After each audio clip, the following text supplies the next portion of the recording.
Oh, he's literally FaceTime. Yo. Yo, bro. Just cancel the stream because they blocked this thing all off. And, yeah. Just fucking... but, like, literally my whole house is fucking... They saw me that I was on stream with you, and they took... Like, basically, they showed I was on stream with you, and was like, oh, he's not home, let's go fucking rob his Yeah, house. I know. That's probably what I realized what happened, yeah. So I'm here trying to figure out, I'm trying to see if my mom's okay, everyone's okay. Yeah, no, I get it, bro, no worries. Alright, but, I'll send you videos. 6ix9ine actually got fucking robbed while I was on stream. That's fucking crazy. What, bro? Whose crib? Your crib? Yeah, our crib. Did they ransack it? No, they didn't. They were just looking, I guess they were looking for the safe. They were looking for, I guess, the key to the safe. Bro, what? Someone broke into your crib while we were streaming? Yes, bro. Yeah. And yo, and alright, pull my mama real quick. Yo, call me back. Yo, what? He said his crib got broken into? And like, through people held like gunpoint, like his mom's at the crib or some shit. We just got word that 4 armed men forced their way into 6ix9ine's house last night, holding his mother at gunpoint and making her point out where his valuables were. Wild behavior right there. He wasn't even home. He was out in Miami streaming with Jack Doherty when everything went down. Situations like this show how far some people will go instead of putting in honest work. Hey, stay out here. You're right. Yo, come on.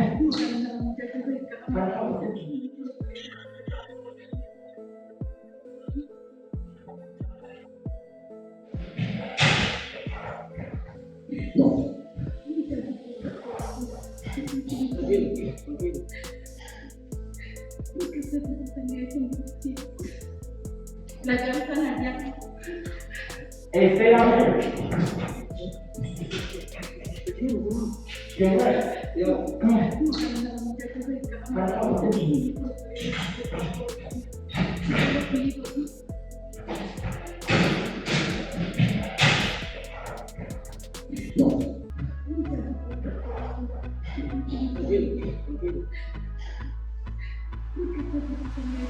Instead of building something legit, they run into someone else's home with weapons and terrify a woman just to take what they didn't earn. There's nothing respectable about that at all. 6ix9ine isn't the only one shaken. Anybody with a heart would feel the same when their family is targeted. Supporting actions like this is impossible to understand because no real person would ever think this is okay. Earlier today, 6ix9ine finally spoke on what happened, and he was noticeably emotional, which makes sense after his mother went through something that intense. Unhinged, messy, lazy, and straight up useless. That's the type of energy these men brought into this situation. But at the same time, he was emotional because he knows a huge part of this comes back to him. Almost like 95% of it sits on his shoulders. Even people who can't stand 6ix9ine would not watch a clip of his mother, a woman in her 60s, being held at gunpoint and think that's okay. Nobody with a conscience is co-signing something that foul. What's up? So I want to make this video to clear up all the fake news and rumors.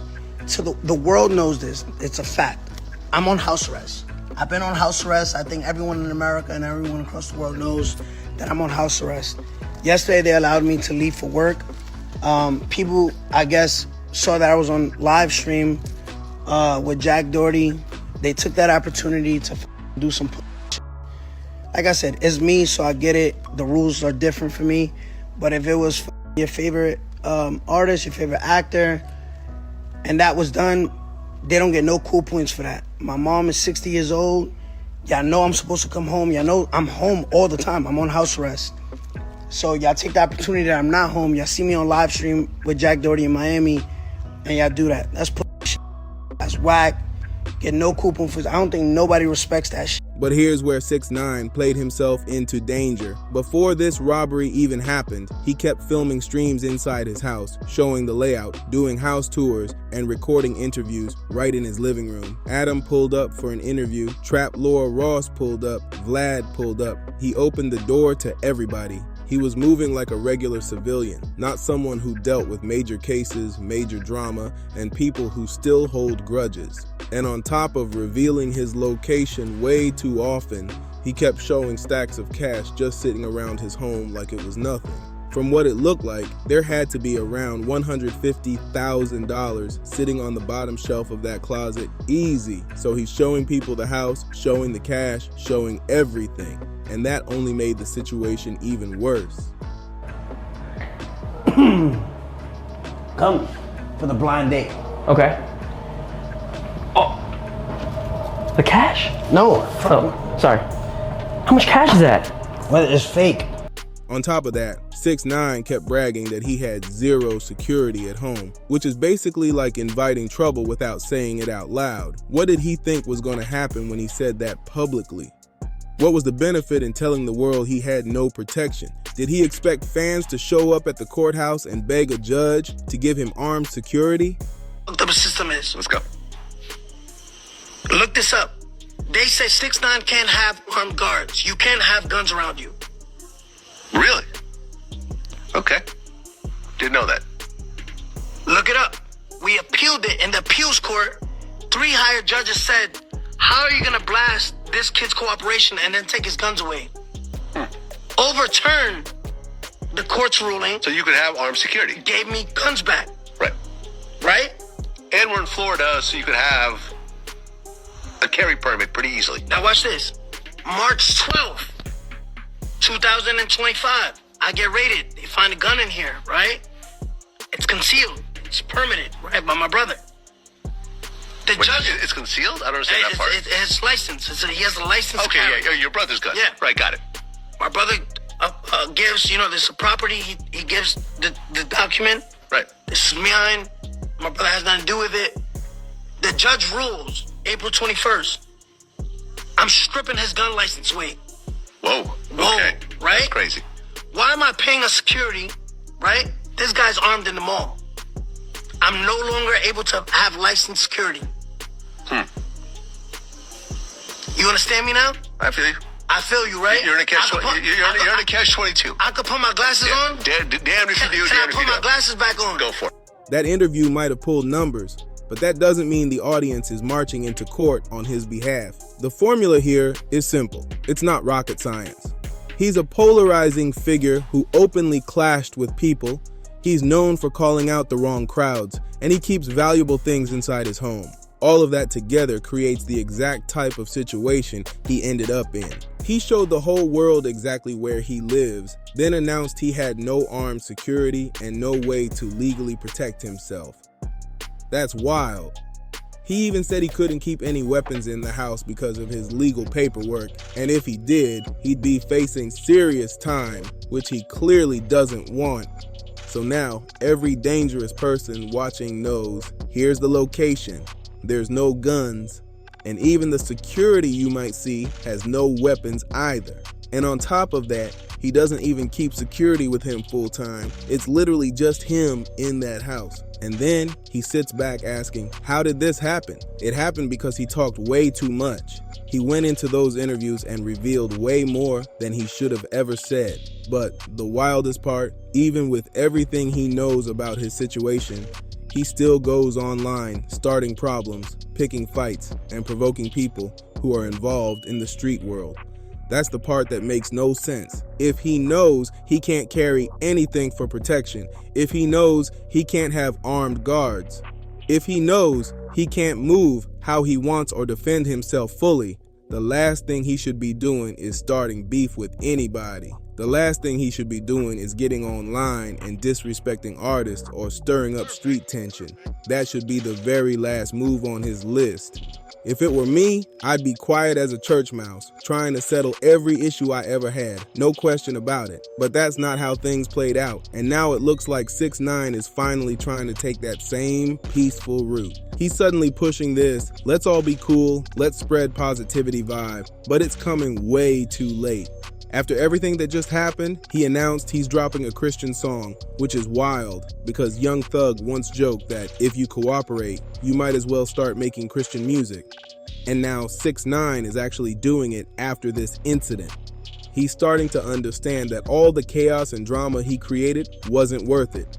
At the end of the day, real peace is the only thing that matters, and he's learning that the hard way. If someone offered me $100 million but said I'd lose all my peace, I'd hand that money right back. Peace is priceless for anybody who actually wants to live calm. But for 6ix9ine, he's stuck in a situation where peace feels almost impossible if he still wants a career. If he wants to keep getting paid from interviews, there's only so long he can repeat the same life stories. Eventually, people will start asking for his thoughts on new situations. And for someone like 6ix9ine, who built his whole image on controversial opinions, that puts him right back in the center of the chaos he's trying to escape. Now, 6ix9ine gets paid around $10,000 to $20,000 for every interview, but that kind of money is not worth risking his safety just to call out big-name rappers who live close enough to cause real problems. He can't carry protection, he knows his situation, and still has to look over his shoulder every day. That's not a good trade-off at all. In his caption, he wrote, "The devil is working hard, but my Lord Jesus Christ works even harder." If he's being genuine, good for him, because everybody deserves a moment of clarity. But the thing is, he's still flashing big money, still showing off wealth, while staying in a house with no real security and being on house arrest with his mother. That's not smart at all. That tells me he hasn't really learned anything from what just happened, not even a tiny bit. Because if he honestly understood the danger he's in, his whole approach would have changed immediately. And when you look at his recent behavior, you gotta wonder if this humble and spiritual version of him is actually real.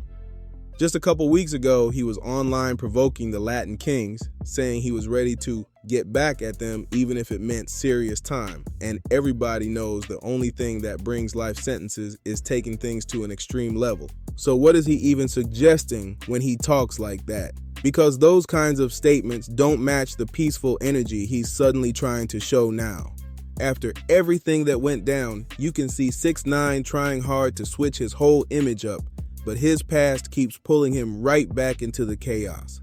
Every move he's making now looks like damage control, not genuine growth, and people can feel when something isn't lining up. He keeps posting messages about faith, peace, and staying positive.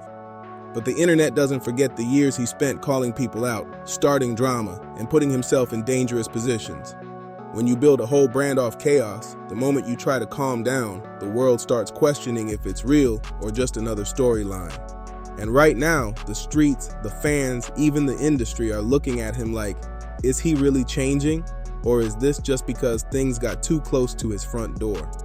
That's the tension sitting around him now, and it's heavy. To make it even crazier, he's still living in the same environment where all of this happened. Same house, same setup, same routine, but now with a target twice as big. Nobody with common sense would think that's safe, and if he keeps moving like this, something else is bound to go wrong. Truth is, 6ix9ine is stuck between who he used to be and who he's trying to be now, and that's the most dangerous place to stand. One wrong move, one wrong interview, one wrong message, and everything explodes again. His threat wasn't just toward any group. He aimed it straight at the Latin Kings in Miami while showing the world where he lives, posting his address, revealing his location, and admitting he has no security or legal way to protect himself. That's wild behavior, and honestly, nobody with sense would call that smart. The crew that robbed the house were clearly not connected to that group, but the point remains, this is how reckless 6ix9ine was moving.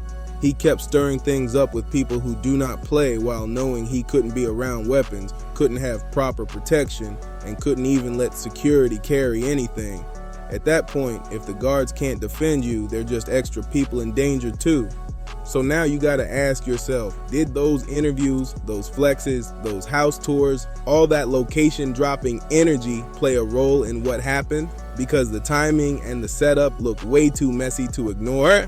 Let me know what you think in the comments. And if you want more deep dives like this, make sure you subscribe to Dripzine, drop a like, leave a comment, share this video, and click that hype button to push it through the algorithm. Thank you.